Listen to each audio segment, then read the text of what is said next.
I go camping with my dad every summer. He's done it his whole life, and recently I've gotten into it as well.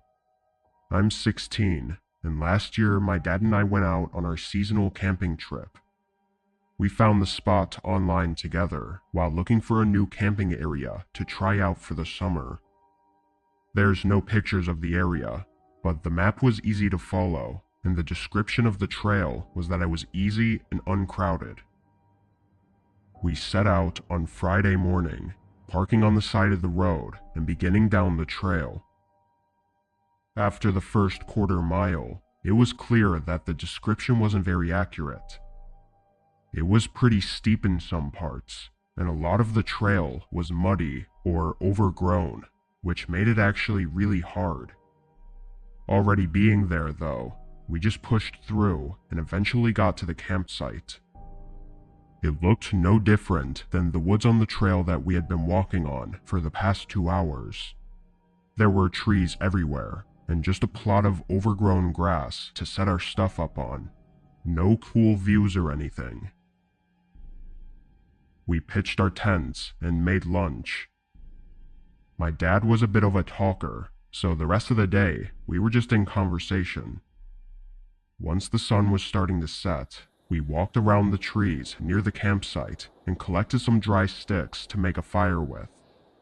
In the middle of us talking though, we were interrupted by a loud voice behind us. We both stopped talking and spun around. The woods were suddenly quiet again, and we didn't see anyone there. It sounded not too far away though, like maybe a mile out. Neither of us said anything for 30 seconds, just staring at the trees and trying to spot any movement. Then it came again. Someone, a man's voice, yelling. It sent chills through me. There was a pain and harshness to the scream, like they were in trouble. I looked up at my dad, who looked really conflicted and worried. He turned me around and led me back to the campsite, quickly starting the fire. The screams kept coming though, and eventually I asked my dad if we should help them. I could tell my dad was thinking of every option.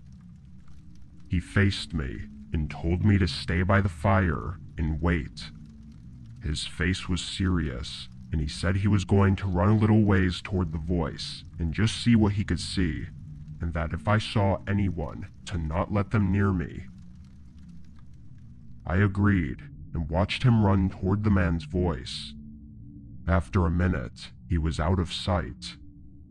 Honestly, I wasn't sure what I would have done if I were in my dad's shoes. Leaving someone in need of serious help would make me feel horrible, but we were also in the middle of the woods, so if something happens, well, I don't know.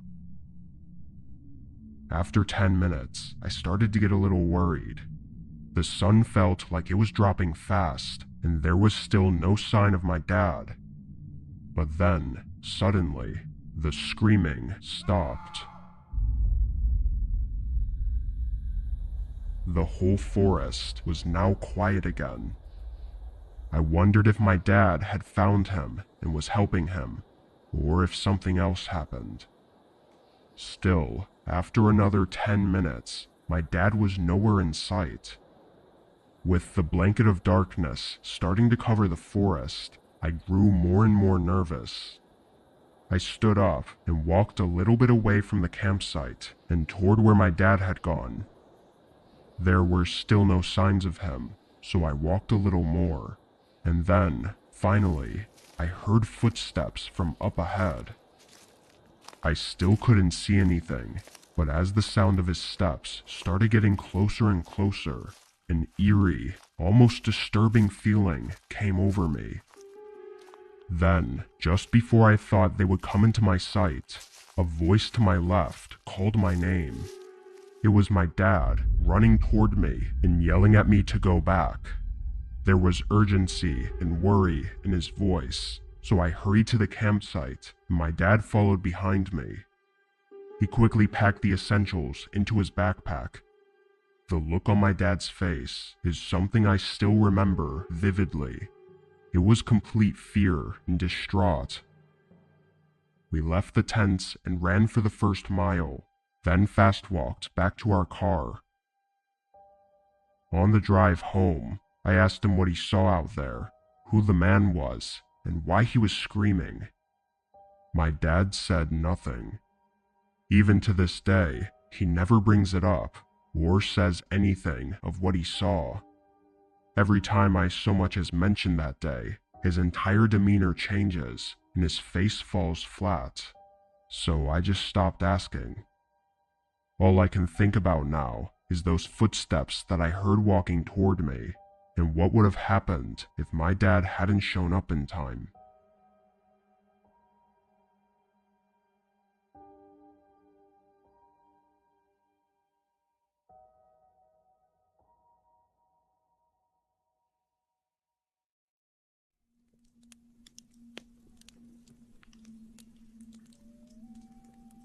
I was with my 2 college friends doing a weekend camping trip in the woods near us. I'll use different names for their privacy, so I'll call them Ryan and Jamie. Ryan and I aren't experienced in outdoor activities, so it was Jamie leading us through it all. He had a small spot by the river that he led us to. It was a couple miles through the woods, but there was a huge field just on the edge of the river that we would set up camp at. When we got there, nobody else was there. We set everything up right in the middle of the field, between the woods and the river, then brought out the beers and sat around the campfire. A little while after getting there, I happened to see some people out by the tree line. They looked like hunters, having dirty clothes and backpacks, like they were blending into the woods, but I didn't see any rifles. They were pretty far though, so maybe I just couldn't see them. I pointed them out to my friends, but Jamie had a puzzled look. He said hunting in these woods was illegal, and it wasn't even hunting season anyway. He seemed really concerned that they were out here. Ryan joked that he was taking it too seriously, and we went back to our random conversations. A few more hours later, we agreed to call it a night. The sun had been down for a while at this point, and the hike had really worn us out. We all went into our tents, but not being used to it, I found it really hard to fall asleep. Something about being out in the open, in a tiny tent, and laying on a thin blow-up mattress just had me feeling off. I must have laid there for a whole 2 hours, and at that point, I was just hoping I could at least get a few hours of sleep. But then something instantly made me wide awake. Footsteps coming toward our tents. At first I thought it had to be Ryan or Jamie, probably coming back from using the bathroom, but I swear I would have heard them unzipping their tent and walking out. Only a few seconds later though, I realized there were more than just one set of footsteps. There were 2 or 3, maybe even more, all walking in a line. I looked at the thin wall of my tent, thinking I should be able to see their lights coming toward us, but there weren't any lights at all. Surely whoever was out there had to have seen our tents set up in the middle of an open field, and nobody in their right mind would just walk past us like this. I didn't know what to do though. I just pretended to be asleep, quietly listening to them getting closer. The line of people came probably just a few feet from us, walking right past our tents. As soon as they were far enough away, I quietly unzipped my tent and looked out. Just when I did, Ryan unzipped his tent too. We both looked at each other with alarmed faces, then looked out at the group. They were barely visible, but definitely still walking away. I slipped out of my tent and opened Jamie's, waking him up.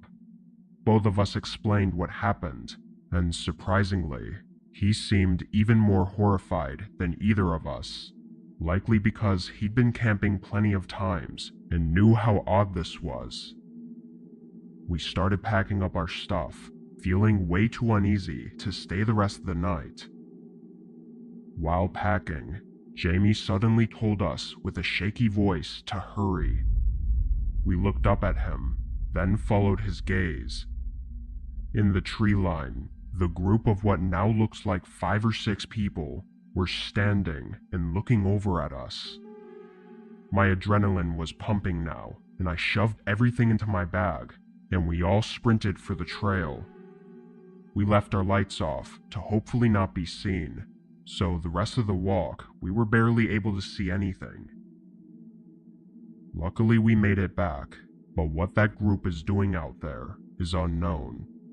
Based on everything though, I don't think our encounter with them was any sort of accident.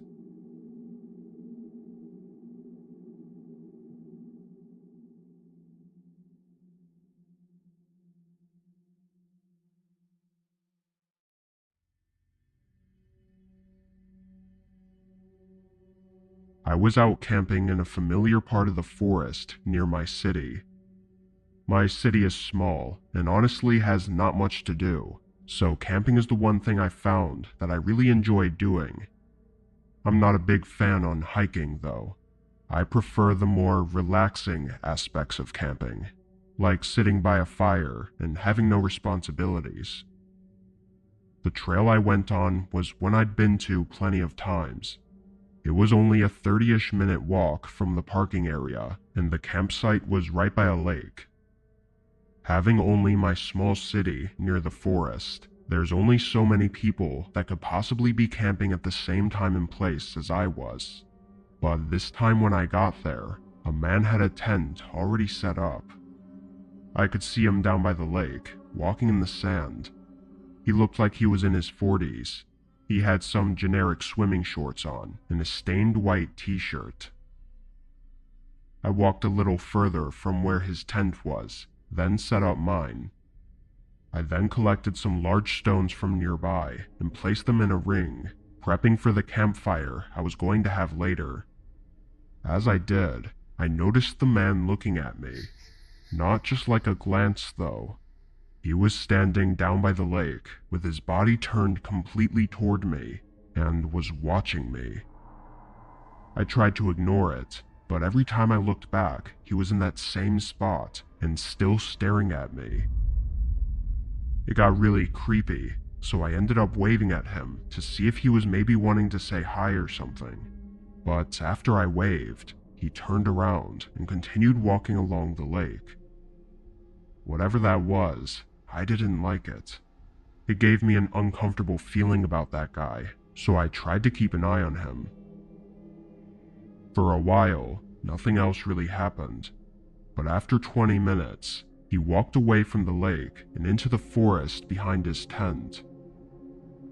I thought there might have been a trail back there, or he could have just been walking around, but whatever the case, I was just glad he was gone for now. I put my chair down by the lake and relaxed. I was down there for an hour or so before picking my chair back up and moving it back to my tent. The sun was setting, so I lit up my campfire. As I sat there and looked around at the forest, I suddenly spotted something. Far out, there was a shape next to one of the trees. I squinted, trying to get a clearer view. All I could make out was what looked like a white shirt.